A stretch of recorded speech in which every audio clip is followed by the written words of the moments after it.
Hello guys, this is Revolution. On today's video, we are going to be talking about the magnificent return of Android 17 and why he's actually stronger than we are all giving him credit for. I don't think I've seen anybody complain about Android 17's return to the franchise. Nobody has complained about the way he's been handled.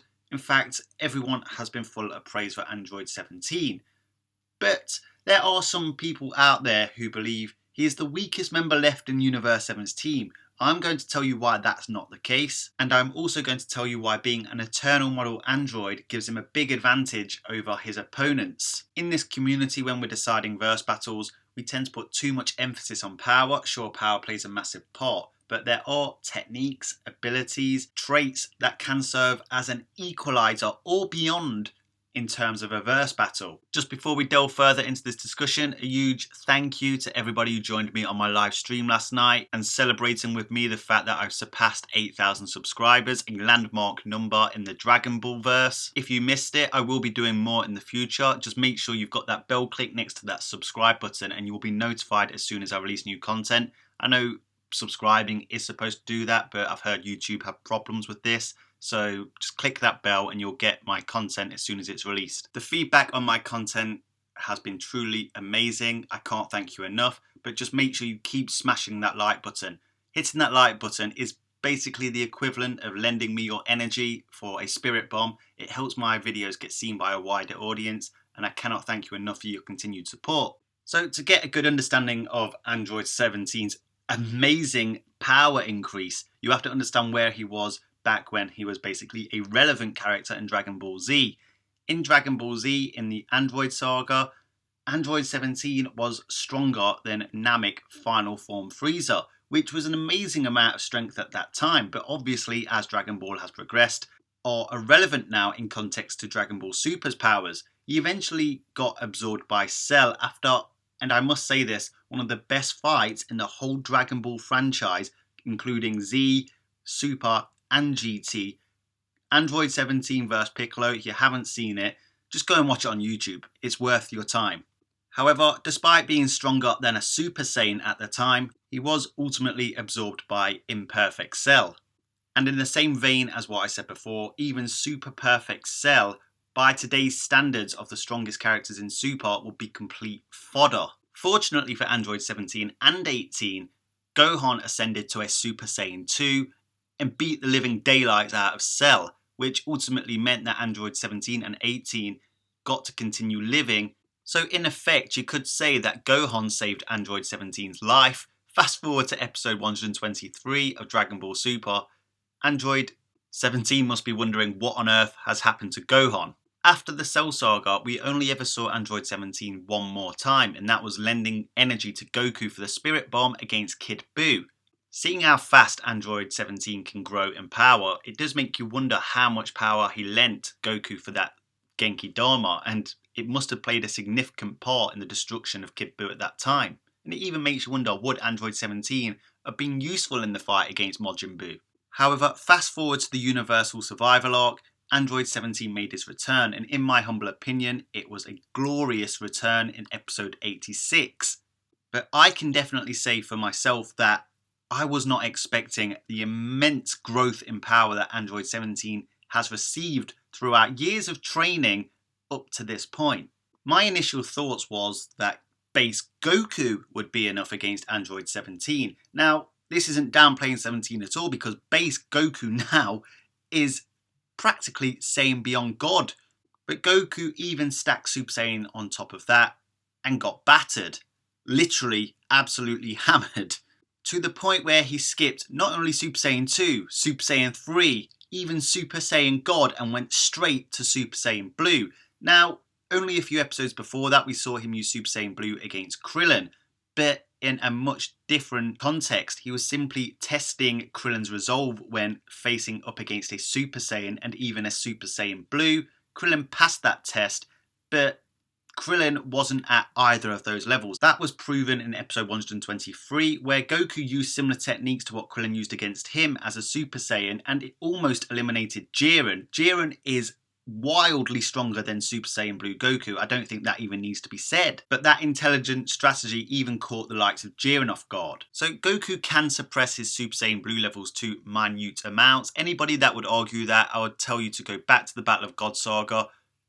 Bulma managed to slap Beerus, and Beerus slapped her back and she didn't die. Whereas a few episodes earlier, he knocked Super Saiyan 3 Goku out with a tap on the shoulder. However, the point in those statements were, against Android 17, Goku stated that he didn't believe he would need Super Saiyan Blue against Android 17, but he did. Then he proceeded to fire up a Kamehameha and hit Android 17 with it, except Android 17 casually blocked it with his android barrier, and then proceeded to fight on par with Super Saiyan Blue Goku during the rest of that spar. So we'll just cover this quickly. Yes, Android 17's power growth is a power hack. It's clearly a plot-induced power-up. However, Android 17, the last time we truly saw him, was stronger than Final Form Frieza, yet everybody's accepted Golden Frieza being Super Saiyan Blue level. And whilst Frieza was in hell, Android 17 was alive and well and training. However, I do wish we got a bit more information on how he acquired that power, and Toriyama also said in an interview that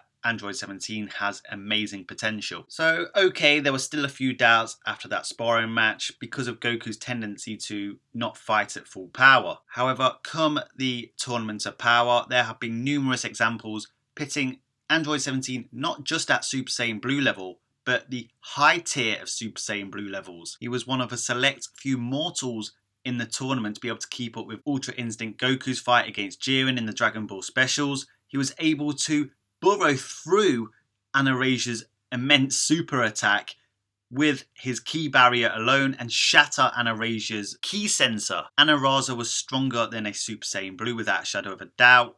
Super Saiyan Blue Goku and Super Saiyan Blue Vegeta, along with Golden Frieza and Ultimate Gohan, were being pushed back by that same energy ball from Anarasa. And then, obviously, in recent episodes, Android 17 has been fighting on par with at least a suppressed Toppo. If anything, Gohan has been a hindrance to Android 17 during his fight with Toppo, and going off the spoilers for episode 124 and 125, it appears 17 has sacked off Gohan to go and fight Dispo with Frieza, and it appears that 17 will be fighting Toppo alone. However, the impressive thing was that we got in episode 123 was the fact that Android 17 was able to encase Toppo, the leader of the Pride Troopers, within his ki barrier. Toppo was pretty much about to be eliminated, and the only way you could think of getting out was by actually hitting Android 17 in this barrier. However, he didn't even think about remotely escaping the barrier, which suggests that this power of the ki barrier was strong enough to hold a being such as Toppo.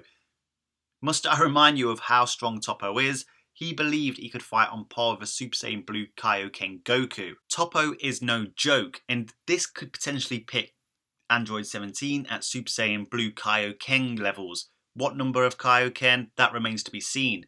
But Toppo is simply that strong. But Android 17, without a doubt, is now high tier Super Saiyan Blue level. I know it does seem astonishing how so many characters have managed to make it to this power level that was so coveted at the start of Dragon Ball Super, but this is the story we're being told. You don't have to like it, but it is what it is. But it goes without saying that if Android 17 is at Super Saiyan Blue level, he far surpasses the Super Saiyan God Goku that nearly shattered a macrocosm in the Battle of God Saga. Now here's the thing, he doesn't just have that level of power, he has an unlimited amount of it. So let's get this straight. In terms of his ki output, he can't output ki, say, as strong as Jiren or Beerus. His output threshold is lower than theirs. However, at his threshold, he can literally keep going forever. This is because he and his sister, Android 18, are cybernetically enhanced infinite energy model androids. They never tire. Android 17 says this to his sister in episode 99 after witnessing Universe 9 get erased. He simply said, we should start fighting now at full power because we don't lose energy or tire. He is as strong now as he was at the beginning of the tournament. Now, Android 17 possesses the Android Barrier, which is a really useful technique where he thrusts energy from his body in the form of a barrier. 17 uses this barrier to both defend against oncoming projectiles and to expand and damage its surroundings. He can use it to burrow through other people's energy attacks as well as trap people within it. He doesn't even have to be within this barrier to use it. As against Damon from Universe 4, he can manipulate its size down to a very small size and entrap even small beings like Damon. But he can also entrap larger, powerful beings like Toppo. And he can even use a barrier punch that he used against Anaraza. But what's impressed me most about Android 17 in this arc is his intuitiveness. Through working on a wildlife reservation, Android 17 has clearly observed these animals and taken into account their movement patterns and somehow implemented it into his fighting style. We have seen some really impressive things from Android 17 in this tournament, like using the artificial light or sun to his advantage, recognizing Anaraza's key sensors, even outsmarting an experienced fighter like Toppo by trapping in his android barrier. Android 17 has really proven to be an intelligent, intuitive fighter.